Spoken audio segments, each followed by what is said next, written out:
আপোনাক নমস্কাৰ জনাইছোঁ দেই। মোৰ নাম পিংকু পেগু, মোৰ ঘৰ ঢকুৱাখানা, লখিমপুৰ ডিষ্ট্ৰিক্টত।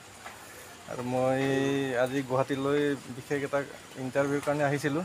তাৰপিছত অচিনাকি যদিও আপোনাৰ কেম্পাছ কছাৰী বস্তু ন, গণেশগুৰি গুৱাহাটী। আপোনাৰ নামটো? ৰাকিব দৈমাৰী। ৰাকিব দৈমাৰী। আপোনাৰ কেম্পাছত আজি মানে ডালিম গছ এজোপা আপোনাৰ দেউতাৰ নামত ৰুব আহিছোঁ। দেউতাৰ নামটো কি আছিলে?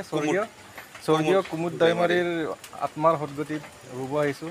মানে গুৱাহাটীৰ অৱস্থা যিটো হৈ আছে, মানে সজাগ নহ'লে দিগদাৰ আছে। কিন্তু আজি যিটো মই মানে যিটো জ্বালা পোৰা পাইছোঁ, মানে ইয়াততো আমাৰ তাত যিটো কণ্ডিশ্যন, ইয়াত আকাশ পাতাল ডিফাৰেঞ্চ।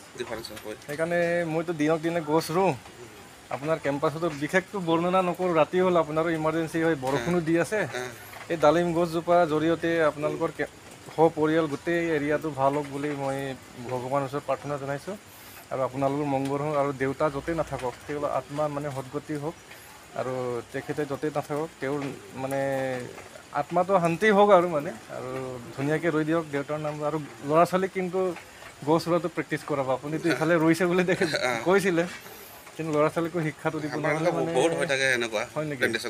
অঁ, বাৰু নেক্সট যেতিয়া পৰিকল্পনা হ'ব, যেতিয়া প্লানিং কৰি মাতিব, মই সহযোগ কৰিম। আৰু পুলি লাগিলে ক'ব, মই ছাপ্লাই দিম মানে।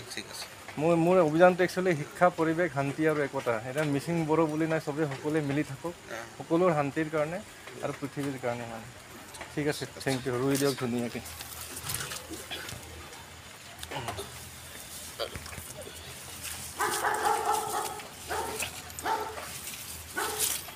ডালিম যিহে দাম বজাৰত, এটাত 150-200 টকা।